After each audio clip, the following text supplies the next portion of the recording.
Bonjour à tous, bienvenue sur Échecs et Pédagogie. Bonjour Laurent. Bonjour à tous, bonjour Romu. Donc une nouvelle tactique quotidienne, tirée du championnat du RSS 1934. Ça ne nous rajeunit pas. Donc entre Lessitsine et Ragozine, le trait est au blanc. Donc on vous invite comme d'habitude à mettre sur pause la vidéo et ensuite Laurent va nous donner la solution. Alors, observons déjà ensemble les particularités de cette position.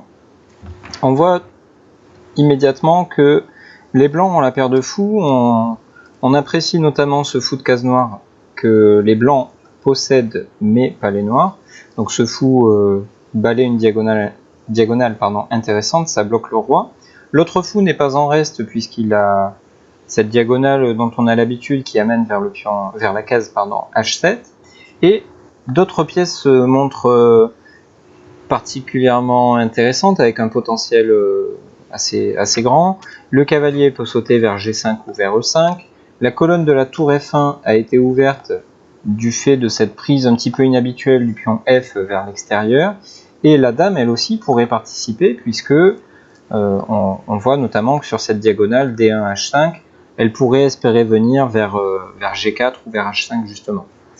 L'un des défauts dans la position des blancs, avant de parler des noirs, c'est la structure de pions. Il y a des pions isolés, il y a des pions doublés, mais justement, très souvent lorsqu'une structure de pions est abîmée, il y a pas mal de lignes qui sont ouvertes et ça peut créer un potentiel d'activité plus grand pour les pièces dont la structure de pions est abîmée. Ok, intéressons-nous un petit peu aux noirs. Ici, beaucoup moins de faiblesse dans la structure, en revanche, beaucoup moins d'activité aussi. Beaucoup moins d'activité. J'ai déjà dit que le fou de case noire manque chez les noirs. On peut souligner la rare passivité de cette tour E8. Le fou D7 n'est pas terrible non plus. La dame et la tour A8 sont pas excellentes non plus. Finalement, il n'y a quasiment que les cavaliers pour montrer un semblant d'activité. Le cavalier C6 contrôle le centre et le cavalier C7 pourrait espérer venir s'activer sur la case D5. Mais on comprend bien qu'il y a un gros différentiel d'activité entre les deux armées. Et le dernier point que je voudrais souligner, c'est que certes les pièces noires sont passives, mais en plus elles sont plutôt massées à l'aile dame et au centre, ce qui signifie que le roi noir n'est pas livré à lui-même. Il y a quand même toujours 3 ou 4 pions devant lui. Mais voilà, c'est pas une défense de fer, on va dire. Il manque notamment un cavalier sur F6. Et on a déjà dit que les pièces blanches étaient plutôt tournées vers le roi, donc on sent qu'il devrait se passer quelque chose au niveau du roi. Et l'un des premiers coups qu'on a envie de regarder, Romu, c'est le coup qui fait échec, comme bien souvent dans la tactique du jour. Et ici, le seul échec possible, c'est fou H7. Ouais, exactement. Donc c'est un sacrifice qu'on a plutôt l'habitude de voir lorsque le pion noir est sur H7 et que donc les blancs capturent ce pion en faisant échec. Là, c'est un peu plus original parce que le fou se sacrifie sans même prendre le pion H. Donc, quelle est l'idée du coup fou H7 ? L'idée est que après la prise, le cavalier en F3 va surgir sur la case G5 et avec échec, toujours pareil, bien évidemment. Et ainsi, si les noirs capturent ce cavalier, la colonne H va s'ouvrir et la dame va pouvoir intervenir à l'attaque via la case H5. Et après, roi G8, notamment, on peut imaginer dame prend F7, on continue les échecs, roi H8, dame H5, on revient, parce que la dame est plutôt bien placée sur la colonne H. Et là, on peut se dire que, bon, ok, on a la nulle en poche, bien évidemment, mais on sent bien que les blancs n'ont pas fait fou H7 pour faire nul 3 coups plus tard. On a envie de scalper ce roi qui est vraiment tout seul, puisqu'on a, grâce au sacrifice, on a quand même fait disparaître le pion H et le pion F. Et on voit que le fou en A3 est extrêmement fort, puisque la case F8 est sous contrôle, la tour F1 est idéalement placée, la dame H5 est aussi idéalement placée sur cette case. Mais il faut encore rajouter un attaquant pour vraiment faire craquer la défense. Et cet attaquant supplémentaire, c'est le pion H.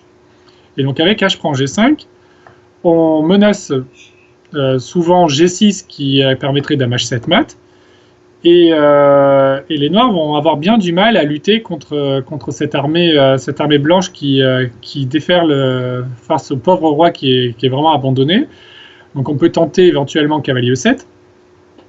Oui, pour pouvoir éventuellement sacrifier contre ce nouveau pion qui va arriver, ok. Mais malheureusement pour eux, après dame F7 échec, on attire le roi sur la colonne H. Et après roi H8, la tour F1 qui était bien placée sur la colonne F, mais qui maintenant n'a pas forcément d'action décisive, on va dire, peut intervenir sur la colonne H qui s'est ouverte grâce au sacrifice du cavalier en G5, et donc après roi F2, tour H1 est imparable, et les Noirs peuvent abandonner. Avec un effet décisif, effectivement. Ok, donc tout ça, ça nous explique que dans la partie, après fou H7 échec, on va remontrer peut-être du début, voilà, parce qu'on est allé loin. Donc fou H7, comme tu l'as dit, on a souvent l'habitude de voir ce sacrifice en prenant un pion, et traditionnellement, ensuite on continue avec cavalier G5, mais habituellement il n'y a pas de pion H6. Donc là, c'est un enchaînement de coups dont on a l'habitude, mais avec quelques différences un petit peu surprenantes. Donc ici, dans la partie, les Noirs ont vu que s'ils prenaient le cavalier, ils allaient se faire mater avec la variante que tu viens de nous montrer, qui commence par dame H5. Du coup, les Noirs ont préféré jouer roi G8, ils retournent se cacher derrière leur muraille de pions, et comme ça, au premier coup d'œil, on pourrait penser que les Blancs ont sacrifié pour rien. Oui, les Noirs peuvent se dire effectivement, je prends une pièce et j'essaye de la digérer en restant, en rentrant à la maison et surtout ne pas ouvrir la colonne H, parce qu'en fait la base de tout à l'heure de l'attaque des Blancs était l'ouverture de la colonne H et donc l'intervention de la dame, notamment sur la case H5. Donc là, on voit que la dame a un peu plus de mal à intervenir. Donc l'idée, c'est qu'il faut poursuivre dans notre objectif d'éventrer le roc noir, et le coup, bien évidemment, c'est cavalier prend F7, qui non seulement capture un pion du roc, mais en plus attaque la dame. Okay. La dame, qui n'a pas énormément de cases, elle est obligée de s'éloigner encore un peu plus de l'aile roi, en partant en B8 notamment. Et l'opération porte ouverte continue, avec le sacrifice de destruction, cavalier prend H6. Bon, c'est le type de sacrifice qui, je pense que l'on fait quasiment sans calculer, parce que là, vraiment, on nettoie les parages du roi noir, en supprimant les défenseurs que sont les pions qui étaient devant lui. Et on voit que maintenant, le fou A3, la tour F1 et la dame D1 vont s'en prendre assez tranquillement au roi noir, qui est livré à lui-même, puisque toutes les pièces noires sont postées sur l'aile dame. Ouais, là, la supériorité numérique sur l'aile roi, elle est tout à fait flagrante. Hein. Ouais. Alors dans la partie, il a pris le cavalier. S'il l'avait refusé, il fallait jouer roi H7, mais après dame H5, on va avoir le même type d'attaque. Ça va pas changer grand-chose. Même type d'attaque avec encore un cavalier supplémentaire. Tant que on se doute bien que les Noirs ne vont pas survivre à ça. Du coup, il a pris sur H6, et maintenant que le nettoyage a été fait, Romu, on va enchaîner 2-3 coups précis pour aller faire mat. Exactement. Donc, évidemment, quand on attaque, la pièce que l'on aime bien amener vers le roi adverse, c'est bien sûr la dame. Donc, dame G4, échec. On laisse pas de répit à l'adversaire. Et là, tour F7. La tour rentre avec un effet décisif. On menace tout simplement mat en G7.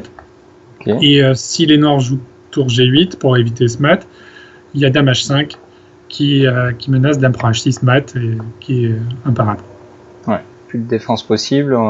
On remarque que les Noirs ont fait un petit pâté là-bas avec leurs pièces au niveau de l'aile dame. Malheureusement, le jeu se passait complètement à l'opposé. Donc terminé pour les Noirs. Oui, complètement. Merci Laurent. Merci à toi. Pour cette belle attaque, cette avalanche de sacrifices sur le roc des Noirs. Ça fait plaisir, ça fait du bien de sacrifier comme ça. Ouais, quand ça marche, ouais. Et on espère que cette vidéo vous aura plu. Si c'est le cas, n'hésitez pas à la liker, partagez-la aussi, si ça nous fera toujours plaisir. Si vous avez des commentaires également, si vous avez des tactiques tirées de votre expérience personnelle, vous pouvez nous les envoyer. Ce sera avec plaisir qu'on les diffusera. Et abonnez-vous à la chaîne si ce n'est pas déjà fait. Réparez cette erreur rapidement. Et on vous donne rendez-vous à demain pour une nouvelle tactique quotidienne. Au revoir. Allez, bonne journée, à demain.